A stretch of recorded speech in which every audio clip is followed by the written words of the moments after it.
All right, I'm here with my good buddy Texas Trey, and we've talked a lot about Project 2025 in the past. We're going to be talking more about it today, and we're also going to be talking about how that now MAGA is just going for it.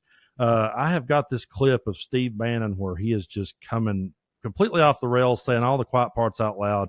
I want to show this to Trey and get his reaction, and then we're going to talk plenty about it. We mock your fear. We want you to fear. It's going to be accountability. We are taking apart the administrative state. We're going to destroy the deep state, and we're going to hold everybody responsible that put this republic in the situation it's in today. Accountability, responsibility. And that will come with authority. The authority of Donald John Trump as the 47th president of the United States. Wow, yeah. Yeah, it's crazy, isn't it? I mean, it really is. It's if you notice there at the front, he starts off in that clip saying, we mock your fear. We want your fear. I think that portion of it's a bit of pandering to his base a little bit there, because I think that's, they want revenge because in their mind they've been slighted. That's what they've been told to think. And he goes in and talks about dismantling, taking apart the deep state. That's an enemy that they've completely manufactured that just simply doesn't exist in reality. But they needed an army, and an army needs a dragon to slay, if you will, right? So that's what they created. And then what do? They lay the groundwork for the dictatorship of Donald Trump, right? By the authority of Donald John Trump. It's crazy. It's absolutely crazy.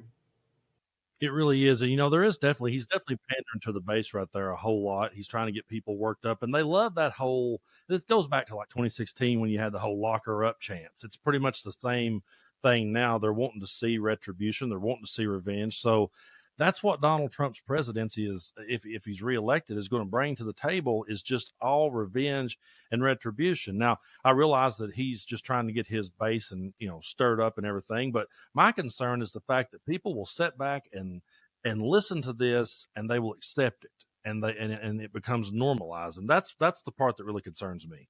Well, and I think you should be concerned. Yeah, don't think for a second that just because he's doing some pandering there that we shouldn't be worried about it, because the rhetoric has escalated, the intensity and the ridiculousness of it has escalated. I mean, we had Marjorie Taylor Greene the other day say that the FBI was green lighted by the DOJ to assassinate former President Trump. I mean, they can say anything, and they're not going to be held accountable to what they say. We can throw all the truth we want at it. They're just going to throw more and more outlandish lies back at us. And the people who follow them, support them, and believe them are going to believe it. There's nothing you're going to be able to do at this point to convince them. And that's where the fear comes in, right? How far will they go? What are they actually capable of at this point? And I don't think we should put anything past them, because to me, this is their what's called an extinction burst. This is it for them. It's all cards on the table. And in their minds, if they don't take this presidency, they're done. Yeah. And, I've had so many political arguments over the years with friends of mine who are Republicans, conservatives. We've had disagreements about things for years. And the one thing that, they would always argue with me anytime I talked about like healthcare, to free healthcare or college education, or whatever the case may be, they would always say that those things would lead to socialism, and that would lead us into a dictatorship. They always said that. That was always their argument. And now we see Donald Trump coming out with an ad where he uses the phrase unified Reich. And those same people that used to have the argument and tell me be worried about the dictator is now accepting this kind of rhetoric, and they just accuse guys like us of spreading hyperbole when we point out the obvious. I've pointed out the unified Reich comment in some of my content, and people come back with Biden's the real dictator. Biden's the socialist dictator. I'm like, how do you argue that? You don't really argue with that. But they're saying very openly, I just can't even believe, and I made the observation that here we are coming up on Memorial Day, a holiday in America where we honor the soldiers who have paid the ultimate price in defense of our nation. And over 400,000 servicemen and women, in the armed forces were killed. Yeah. Just stop the Third Reich. And I'm sorry, man, about using a little more. And now we want to usher in the Fourth Reich. We have a president in this country, and people support that.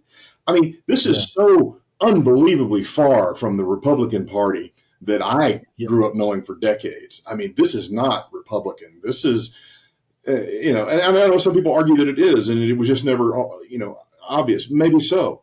But I remember arguing about budgets, not about bringing in the Fourth Reich. Exactly. I'm glad you said that. Both my grandfathers were Republicans. One of them served in World War II. And I just can't imagine that he would be okay if he heard that language today. I can't imagine that he would just sit back on the fence and not say anything about it, because I don't think, to me, it's not about the D or the R beside someone's name. Anyone that uses that rhetoric, it's ridiculous that they would stoop to that. And I think someone said something like, well, that was a staffer that didn't notice that was in there, that posted the video or whatever. And I'm like, okay, well, just for the sake of their argument, let's give them that one just for a second. I'm going to point out that he's also said, root out the vermin. Where did that come from? He's also talked about poisoning the blood. He's already borrowed from the Fuhrer. So them trying to say that, oh, that was just a mistake, that was just a goof. He's used this rhetoric before. He's said it before. So why should we think that that was some sort of just accident? It's absolutely not, because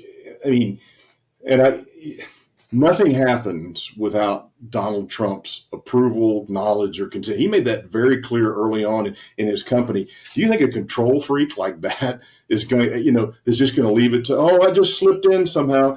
He is very intentionally, his campaign is very intentionally signaling, right, his followers and support base. And there was nothing unintentional about that. And it's absolutely abhorrent. And I just can't believe that going into the Memorial Day holiday here in the United States of America, that we had that kind of thing floating out there. I just don't know how people continue to support him. And to your point earlier, as things go along, get further and further, I think the rhetoric is going to get more extreme and more insane, and people are going to get, we're not going to come out of this with a zero body count, I'm afraid. That's my opinion. Yeah. I want to say that. That's my opinion, yeah. And, when you think about all the craziness that's going to happen up until the election, it's not going to be, once the election's over, I don't see Donald Trump coming out and conceding if he loses. So can you imagine the madness that we're going to see between November and January 6th again? Because I think January 6th has pretty much become a national holiday to him now.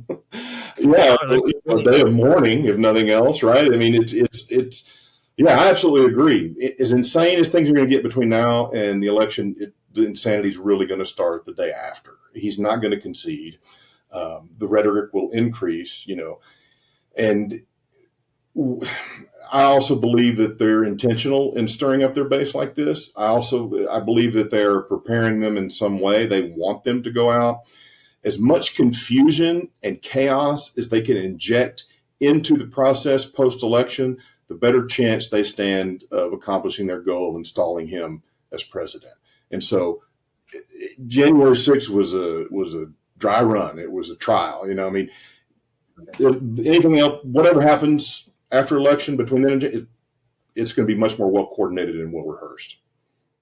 Yeah, and that's pretty terrifying when you really stop and think about what we could be headed towards. Do you think we will ever see an election again anytime soon where one side wins, gives a victory speech, the other side comes out and concedes and just agrees to will together and move forward? Will we ever see that again in this country? It's possible. I don't foresee it in the near future. And the reason I say that is because, taking Trump out of the equation does not take the machine behind him out of the equation. They are working at the federal level, the state level, and the local level, in school board elections and city council elections and state elections to install their ideologues into positions of power. This is something, as a content creator on TikTok pointed out, Stella, I love her. She said, this has been going on for years. This didn't just start in 2016. The Project 2025 plan has been in development for many, many years. And that's the blueprint for what's going to happen if he is, in fact, elected or otherwise installed as president.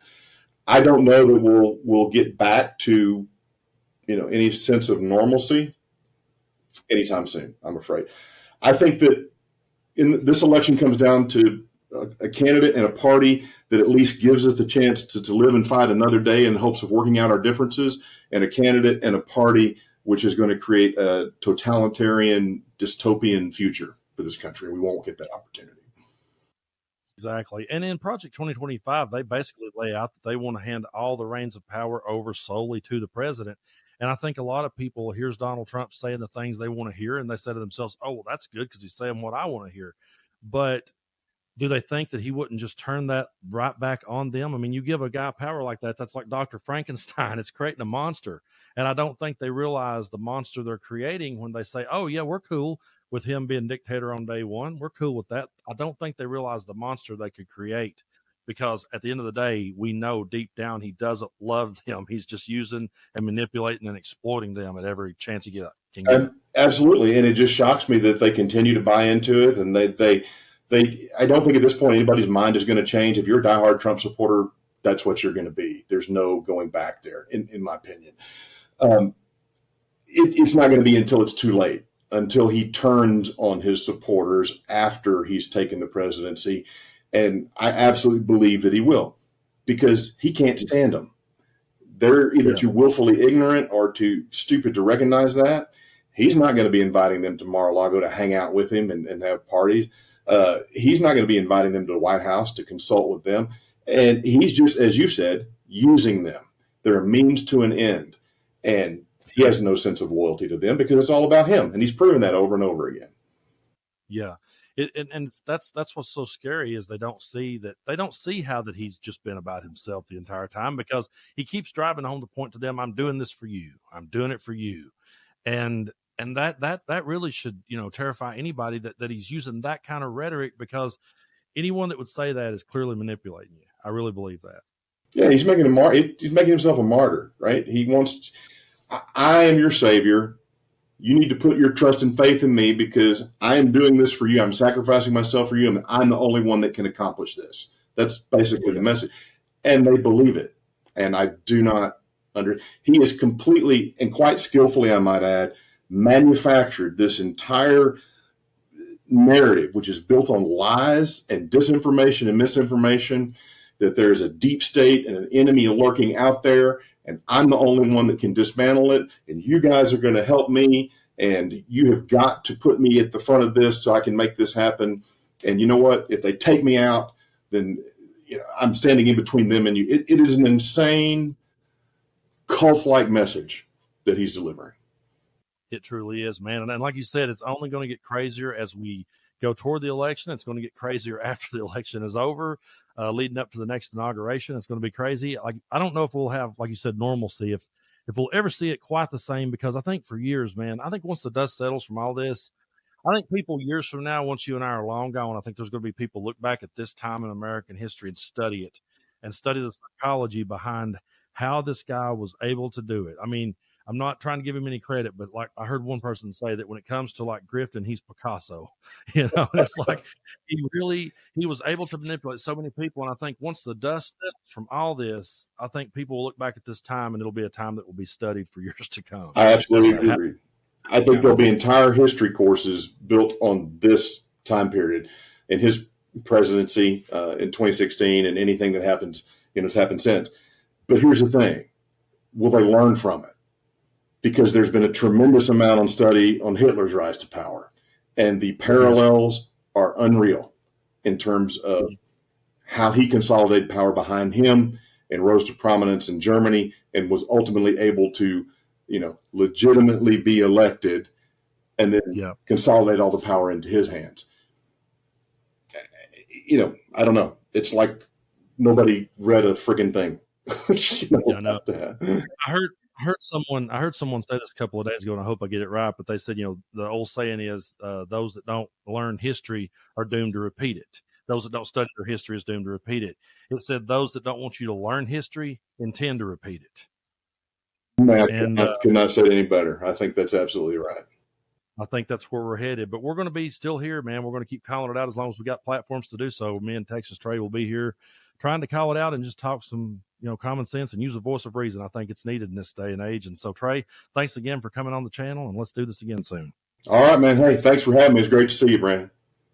Absolutely. Thank you.